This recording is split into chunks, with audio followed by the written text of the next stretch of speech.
Welcome back. Scott Braddock from Scott Braddock Financial is here answering your money-related questions. All right, this person texted in, my husband has 5 years left of work. What should we be doing to prepare for retirement? You know, this is a great time to meet with a financial advisor. You have a 5-year runway of time, if you will, to get yourself prepared. Right now, you're still in the accumulation phase, but you are getting very close to that distribution phase of life. In that distribution phase of life, you're probably going to start using some of that money that you saved and tucked away. But you also have to keep in mind you're not working anymore. You're not contributing to those plans anymore. So it really is a spin down. This is a great time to meet with someone that can help you build a plan, if you don't already have one in place, to show you exactly how everything's going to come together. All the different types of assets, types of money that you have are going to come together to help create the income that you want and ultimately the desired retirement that you worked so hard for. Yeah, since we're on that subject, how about let's talk about Social Security and when you should be taking it and maybe when you should be deferring it.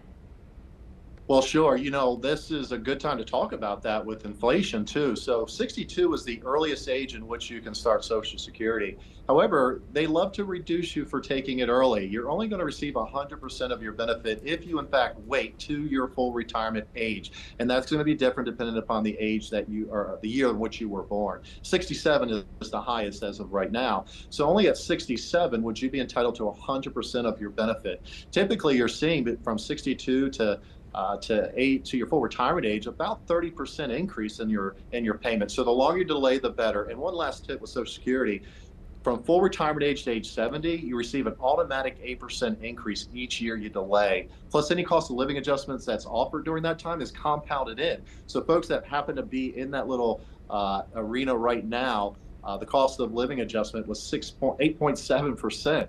On top of 8%, huge so savings. If you can wait. All right. This person says, if you decrease your credit card balance, should the monthly interest charge on purchases gradually decrease also? The interest rate itself isn't going to change. Usually those are pretty set and pretty fixed with the credit cards, right? But for example, if you have a $500 balance, though, your interest payment is going to be higher versus if it was $250. That's the only difference the interest rate's going to have on your payment. But it's 16% whether it's on $500 or on $250, right? It's still 16%. That's correct. It doesn't That's change. my understanding. Right. This person says, is now a good time to invest in the stock market since things are cheaper? Well, you know, that's a great question to take to a financial advisor, and everyone's situation financially is different. And folks, when it comes to investing, when it comes to preparing for retirement, this stuff is situational. Even deciding when to take Social Security is situational. It's going to be different for everyone. So there is no one-size-fits-all answer. I would just strongly encourage you to meet with a financial specialist that can help you make the best decision there. All right, we got a little bit under 1 minute. How do we beat inflation when we go to the store? Okay, so real quick here, the best thing that we can do to start with is create a list before you go out to the store. Know exactly what it is you're going to buy, and that includes the grocery store, and yes, that includes Target. Make sure you know exactly what it is that you need to buy and just buy those items. We talked about Social Security. The other thing is debt. Tackle your debt. There's two quick examples I can share with you to get rid of debt.